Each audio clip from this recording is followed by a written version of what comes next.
So reintroducing the walk.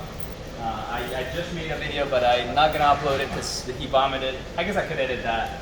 I gave him cold water like a dum-dum after he was hot. So as soon as I gave that water and he drank it, boom, right away he vomited.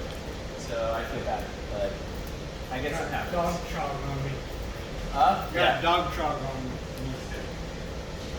But I usually get fired. So I'm gonna put him over there. So like what we do is like they're in the front, and the first goal is in getting a position. So I'll tell him walk, command, point, and then bring him, lure him into position. Yes, that's one method. So eventually, if you get your order and sequence correct, you're saying the walk first, then pointing, then doing the luring. Walk, point, then you get him into position. Yes. Then you're gonna eventually create like that anticipation where you say walk and he knows how to get into position. That's one method. The other method would be using some negative reinforcement. We often do that with play, but with him I wanted to show him how to walk, how to go into position.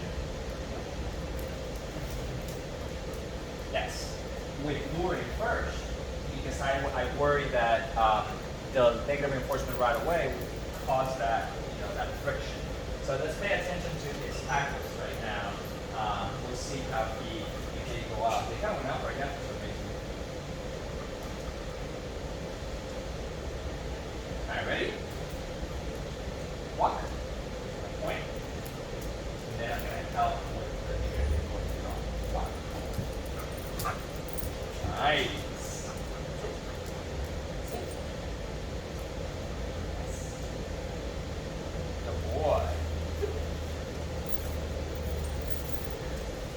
That's the whole hand. So I'm using the negative reinforcement in that. Now, typically this would be done with play. Walk.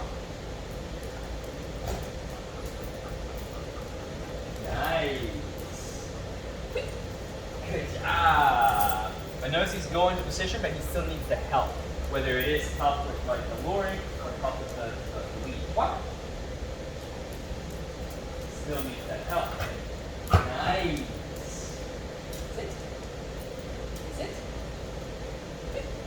Good job. Oh, nice job. I'm gonna try it out with like play. So would you want to do it both ways for one dog, or do you want to stick to one way? We usually stay one way. I try to do it both ways. Just because when you do it that way, you're not just using the negative reinforcement as a correction when they don't do it, which can create more resistance. You're doing it more like that, almost like a game, where you're like, we're using it, and he learned, oh, let me beat this, let me try to get rid of, try to avoid this, instead of, oh, now I'm getting corrected. And a dog like him, if you're waiting for him to make a mistake to be corrected, he's gonna get pissed off. And then that's when he does all his drama. Would you use both methods for any dog, or one specific method for one specific dog? Like some dogs would you use the positive, or would you use I will use both always, but there will be, just because like it's good to prepare them, because you could get, with most dogs you can get just the retrieve luring and stuff, but then you run into a big problem. What is the big problem, Anthony? I would say urgency. Get in there as fast as possible. Get in there as soon as you say the command. So the urgency, and why is the urgency affected?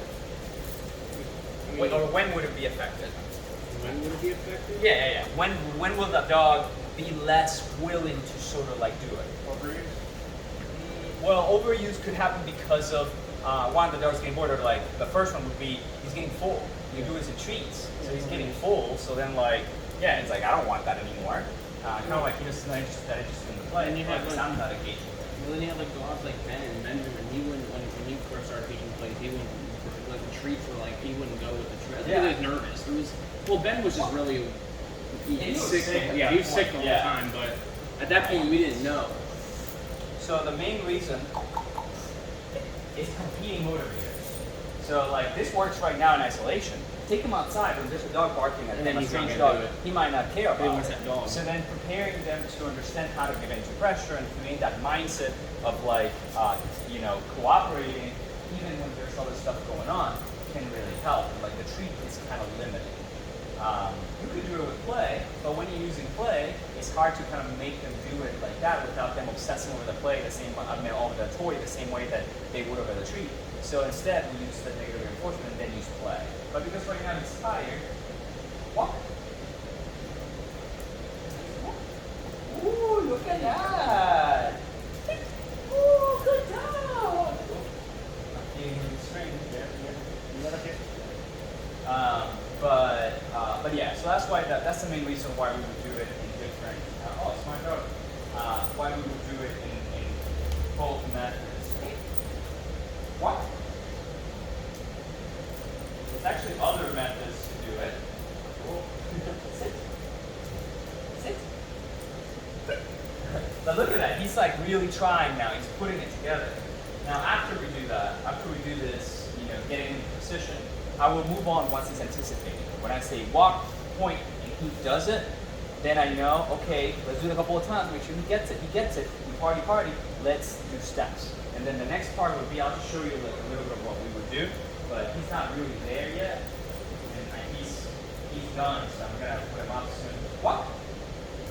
He's been working for a while. Yes. Good dog. So then I'll tell him walk again. And then I will start to walk. But notice like immediately he kind of lost it because he doesn't know what I mean. So the first method I can walk, do it with the treat here, and then bring the treat up. Sit. Yes. Bring the treat up to stop. Walk. So as I stop, I bring the treat up. Yes. And he doesn't have to sit, but he has to stop. I'll try one more time. But this is just start teaching him how to follow steps. Hey, bud. Walk. 1, 2, something. So I'm teaching him to stop, actually, not just follow steps, but stop with walk. 1, 2, 3. Like that. Yes. Notice that was not a leash exercise. I was not using the leash at all. He was just following the treat. Now, the disadvantage of that, if he doesn't want the treat, how are you going to get him to walk? So then that's where we're going to use some negative reinforcement too. And that will go like this. Okay, ready? Call this a mechanical stop. I'm going to stop him 2 times in a row, and then the third time I'll let him stop. Walk. 1, 2, 3. Oh, jeez. Good. Try it again. Strong. Walk. Good. Nice. One more time. See if he anticipates it. So it'll just be the negative. Yes, it's negative. You saw that. Now, negative reinforcement does not necessarily mean, it is applying an aversive right now, but negative is not necessarily bad. I guess in negative reinforcement it is. But negative punishment, you're actually removing something good. So negative is more about removing. Hey? It's okay. What?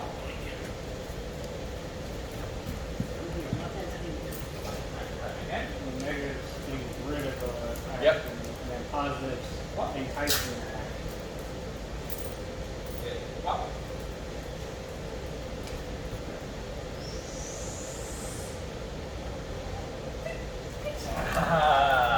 But he's doing really good. I'll end it there because I'm like adding so much. But he's really, really cool guy.